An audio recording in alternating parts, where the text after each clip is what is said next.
Bref. Donc chaque revendication est postée. Ensuite, il y a un vote. Il va y avoir un rassemblement, une collecte, à savoir que s'il y a 10 000 revendications Macron démission, voilà, demande de démission, ça sera bien évidemment une seule qui remontera. Ils vont faire en fait, sur cette plateforme-là, ils vont prendre les 20, on va dire les 20 revendications les plus apportées sur la plateforme. Voilà. Ils vont prendre les questions qui sont comment dire ça, mais les revendications les plus importantes en nombre, on va dire, sur lesquelles il y a un maximum de personnes qui sont d'accord. Donc ils vont regrouper ces revendications. Je crois qu'il y en a un peu plus que 20. Je crois qu'il y en a un peu plus que 20. Ouais, j'ai entendu plus que ça, mais bon, après, si tu as entendu 20, donc c'est 20, c'est pas grave. Après, ce qui est bien, c'est qu'on est allé mardi, nous a expliqué mardi en réunion. Ça a été filmé en direct sur Action Mobilisation GJ Carpentras, exprès pour que chacun puisse suivre ce qui se disait, ce qui s'expliquait. Donc si vous le souhaitez, vous pouvez aussi le voir toute la réunion. Hein, pour la transparence, j'ai tenu à tout filmer. Ensuite, nous avons donc la plateforme... Si je peux me permettre, il y a une chose dont on a demandé, c'est d'avoir une formation et un packaging pour pouvoir bien assimiler le contenu. Parce que c'est vrai qu'on a passé combien? Peut-être 2 heures. 2 heures faire un condensé, c'est pas évident, en plus c'est hyper technique. Par contre, là où on est en attente, et là on a remonté l'information, comme on est en attente d'un packaging et d'une formation, parce que pour pouvoir en parler, essayer de voir en parallèle un peu le côté objectif et clair de la chose, on a besoin d'informations. Là on est en attente de packaging. En attendant, c'est ouvert, et c'est vrai que l'objectif, c'est de faire ce qu'aurait dû faire Macron, d'après ce que j'ai compris, c'est-à-dire, et d'ailleurs les deux plateformes ont la même démarche, c'est-à-dire c'est une vraie démarche citoyenne, ce sont des vrais recueils de doléances. Parce que n'oublions pas, même les doléances qui ont été déposées en mairie, sur papier, personne ne sait exactement comment ça a été travaillé, synthétisé. Sauf les personnes qui ont faxé devant les responsables. Sinon, on peut déchirer et faire ce qu'on veut. Il faut faire très attention. On est dans le monde de la politique, on est sur l'échiquier politique, des directives, des coups des crocs en jambes et compagnie, des coups excusez-moi l'expression, de saloperie. On y est depuis très longtemps. Discréditer les gilets jaunes, on n'arrête pas. Les manifestations, je ne sais plus avec qui j'ai discuté, on n'arrête pas. La volonté des gens qui défilent, on était samedi, on n'était pas venus pour casser, et pourtant ça a mal fini. Vous voyez ce que je veux dire? Il y a toujours... oui, on stigmatise beaucoup les gilets jaunes. Ça veut dire qu'on dérange. Donc si on veut que ce soit fait, la notion de démocratie citoyenne, c'est que justement, on donne nos vraies revendications, c'est-à-dire ce qui nous concerne. Alors, il y en aura beaucoup, parce que vous avez les personnes au SMIC, ceux qui sont moins au SMIC, mais qui ont envie d'avoir un cadre de vie, des taxes qu'on aimerait avoir supprimées, les retraites les handicapés, il y en a plein. Mais il y aura une obligation de hiérarchisation de tout ça, de classement et de remontée. Pas ce que Macron a envie d'attendre, mais ce que nous, citoyens, nous voulons faire remonter, ce qui est une grande différence.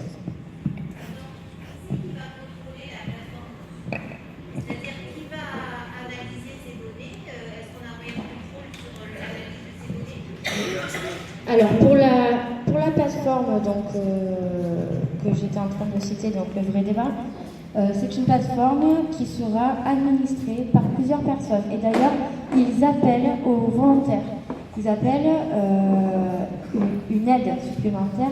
Et pour avoir plus de transparence, ils appellent chaque citoyen à se porter volontaire, à venir, à pouvoir participer, à se former pour pouvoir gérer tout ça, évidemment. Mais ce sera transparent. Voilà. Il y aura des administrateurs, certes, parce que on est un peu obligé de modérer certains propos, voilà. Mais chacun pourra poster sa revendication et ce n'est pas l'État qui gère ça, ce sont des citoyens. Vous avez tout à fait le droit aujourd'hui, chacun d'entre nous peut aller voir l'équipe qui a monté cette plateforme. Donc il y a Lidji, Grégory, David, Marie. Ouais, je crois que ils cherchent du monde, voilà. Donc il n'y a pas de souci. Si ça peut vous intéresser, vous nous le dites. Et on passera le message, on vous met en contact, en relation, et après, c'est que du plus en fait. Excuse-moi, je vais te donner quelques petites informations. Là, quand tu parles de cette plateforme-là, c'est Cap Associatif derrière, on est d'accord? Pardon? La plateforme dont tu parles, c'est Cap Asso derrière. C'est Cap Associatif. Cap Collectif. Cap Collectif. Tu sais ce que c'est que Cap Collectif? Cap Collectif. Alors attends. C'est une start-up qui travaille pour le gouvernement.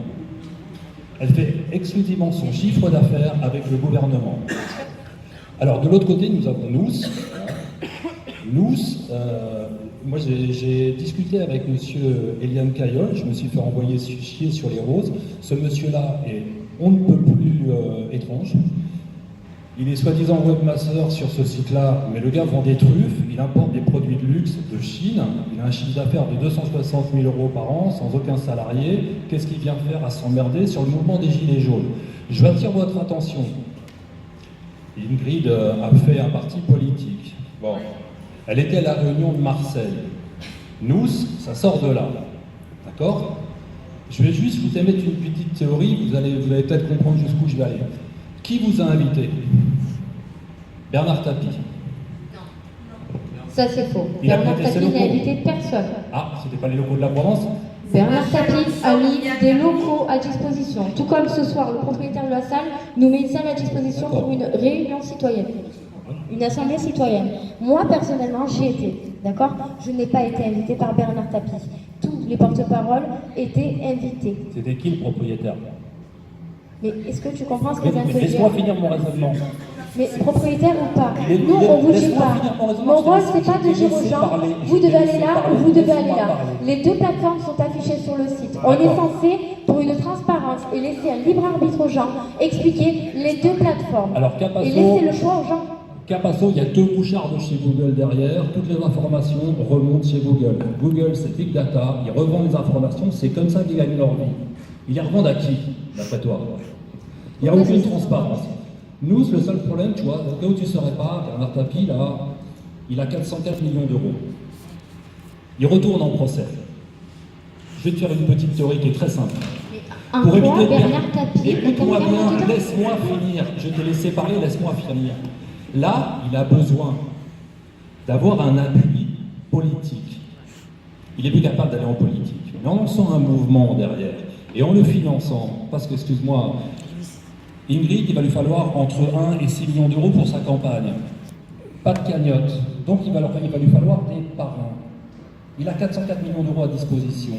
Pour éviter qu'il soit condamné, il a besoin qu'un parti politique soit monté, un parti politique des Gilets jaunes, pour faire en sorte que Macron repasse aux européennes. Et ça, tous les sondages le disent.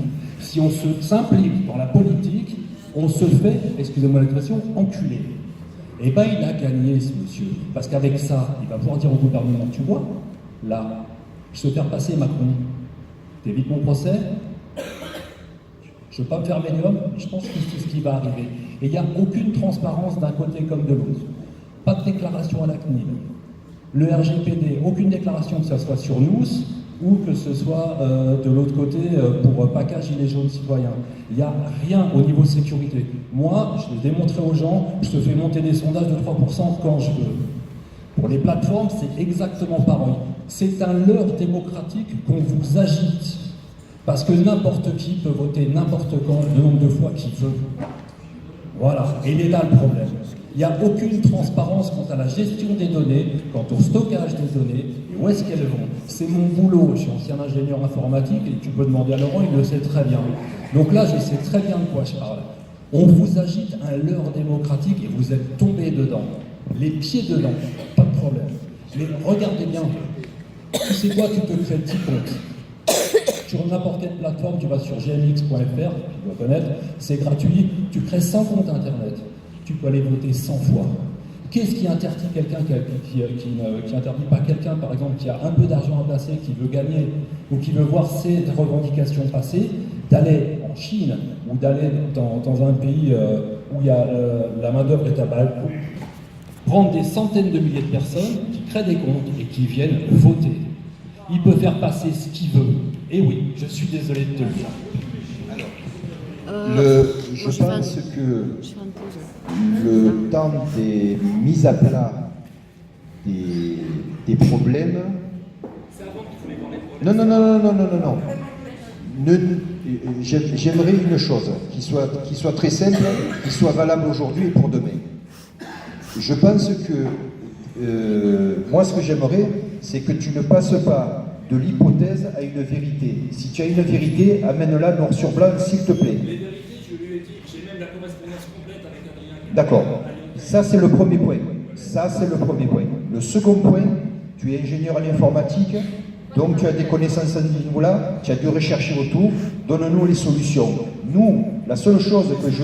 Tu as donné les matrices seules. Le vote papier dans une urne, c'est la seule que tu ne peux pas frauder. Laquelle C'est pas dit, pas vrai. Le vote numérique, tu peux lui faire dire ce que tu veux. Mais je pense que ce qu'il faudrait maintenant, c'est arrêter de faire des contre-propositions et d'apporter des solutions. Non, c'est d'apporter des solutions. Tu me connais, j'ai participé à plusieurs choses.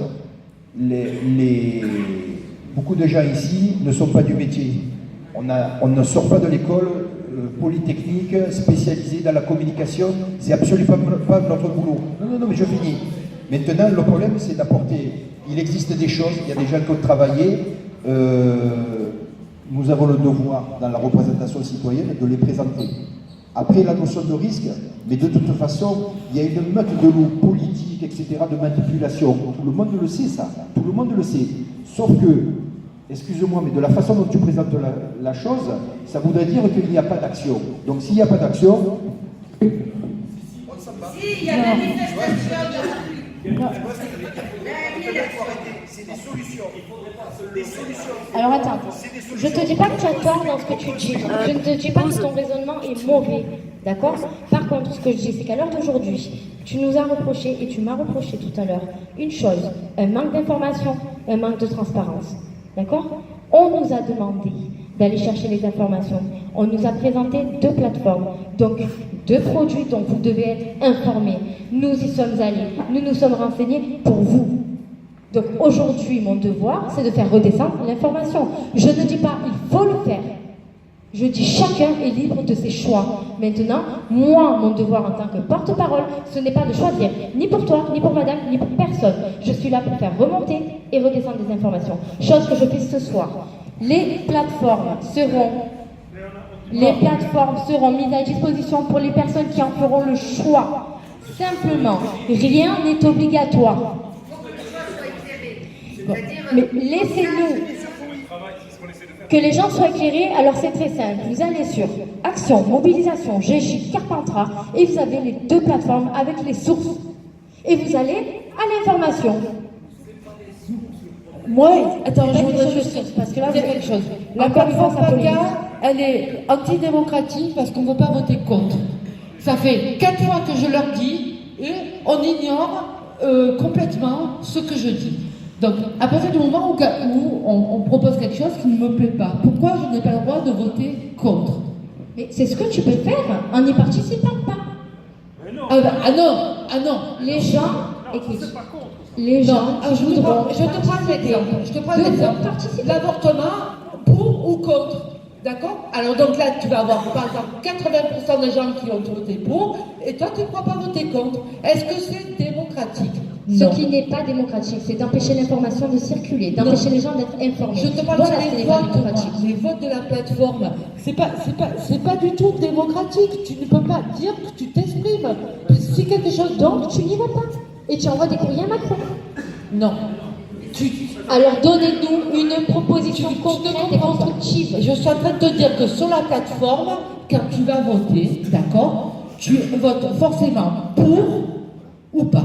Ou tu votes pas. Tu peux pas être contre. Est-ce que c'est démocratique? Je suis d'accord avec toi là-dessus. Maintenant, moi, ce que je te dis, je ne suis pas fondatrice de ces plateformes. Je suis porte-parole. Je viens vous expliquer, vous répétez ce qu'on va Voilà, dire. moi je te fais remonter, je détesté Voilà, la plateforme. si vous n'êtes pas pas ni parole. convaincu, ni en confiance par rapport à cet outil, il n'y a aucun souci, rien n'est forcé. Voilà, après, les revendications des Gilets jaunes, à mon avis, elles sont assez claires et je crois qu'on les gueule depuis un bon moment dans la rue. Et que, est-ce qu'on a vraiment besoin de toutes ces plateformes Et je suis entièrement d'accord là-dessus, je l'ai qui toujours dit. nous perdent, voilà, est-ce que... voilà. Excuse-moi, juste pour une des deux associations. On y est depuis 2 mois en Avignon, les samedis. Ça fait 2 mois que les campagnes françaises se déplacent, qu'on se fait gazer, matraquer. Je stoppe mes couilles.